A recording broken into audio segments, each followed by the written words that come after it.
Ош шаарынын Завод көчөсүндөгү жашоочулар 9 кабаттуу үйдүн курулушуна каршылыгын билдирип чыгышты. Тургундардын айтымында көп кабаттуу турак жай түшсө, алардын үйүнө күн тийбей үйлөрүн ным тартып кетээрин, жол тарып, унаа токтоочу жай болбой каларын айтып даттанышууда.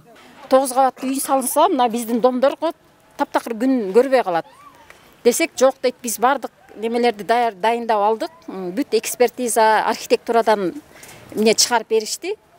Закон чегинде биз үй салабыз деп неме кылды. Ана биз айттык, жашоочулардын немеси жокпу, согласиясы ошондой бар эле го десек, азыр андай болбой калган деп эле биз баары бир салабыз бул жерге үйдү деп ошентип коюшту да. Ошончудан биз силерге кайрылууга туура келди. Бул жерде 3 домдо минимум бир 100-120 адам болгондо деле көп адам жашайт да. Мына көрүп атасыңар, балдар ойночу аянтчабыз жок. Жолдорубуз асфальт болгон эмес. Жамгыр жаса мындай неме болот, көлчүк болот. Анан эгер бул жерге үй түшө турган болсо, жайдын күнү биздин балдар каяка чыгып ойнойт. Мына жерди мисалы забор кылып тосот. Эмен эл жастын специалисттер келишти, келип ана айтып атышат. Биз бардык уруксат алдык деди. Биз бал кол койдурганбыз, биздин документибиз даяр. Эртең намашта үй салабыз дешти да. Анан биз ушерде жашаганчылар чыгып эме кылдык. Бизге дедик, ошо кол койгон адамдар келсин, кимде уруксат берди деп ошону чечели деп чыктык эле. Кече ошон алар менен иште чечилбеди.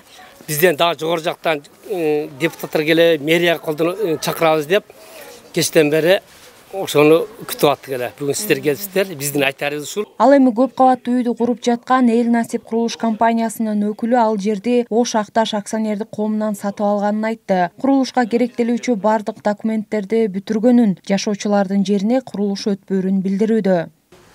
Эми алар айтып аткан мисалы үчүн биздин территорияга кирип кетти, андай мындай деген сөздөр биз пока эч кандай жумуш баштай элекпиз да. Бирок биз өзүбүзгө тиешелүү жер тилкени ограждение кылабыз деген план бар. Ошону кылабыз деп атабыз да, и ошонун ичинде өзүбүздүн жумушту аткарабыз. Тиешелүү документтердин баарын алганбыз. Мамлекеттин оң корутундусу, АПУ, ИТУ, экспертизадан дагы проекттерге 9 кабаттуу үйгө уруксат кагыздарын баарын алганбыз да. Ал эми Ош шаар куруу жана архитектуралык башкармалыгы аталган компанияга 2021 жылы бардык нормаларын карап курулуш ишине уруксат бергенин айтууда. Азыр биз мына Завод көчөсүндөгү көп кабаттуу үйдүн курула турган жери боюнча айтсак, архитектура башкармалыгы тарабына ошол Эл Насип курулуш компаниясы тарабынан кайрылуу келип, 9 кабаттуу үйдүн курулушун куруу боюнча биздин башкармалыктан тийиштүү техникалык кеңешмелерден, шаар куруу кеңешмелеринен каралып чыгып, 2021 жылы ошо курулушка берилүүчү архитектуралык пландоо шарттары берилген. Андан кийин жумушчу долбоору биздин башкармалыкка келип, тийиштүү адистер ошол көп кабаттуу үйдүн жанында жайгашкан эски курулуштар бар да.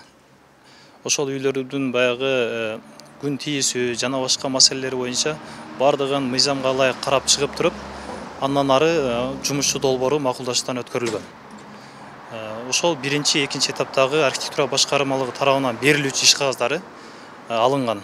Завод көчөсүнүн жашоочулары Ош шаардык кеңешине, мэрияга жана жергиликтүү кеңештин депутатына кат менен кайрылып жатышат. Тургундар буга чейин жергиликтүү бийликке 2019 жылы дагы кайрылган. Анда мэрия курулуш иштери башталбаганын билдирген. Аймерим Дарбанбек кызы, Алтымыш Жантемир уулу, Т-Медиа, Ош шаары.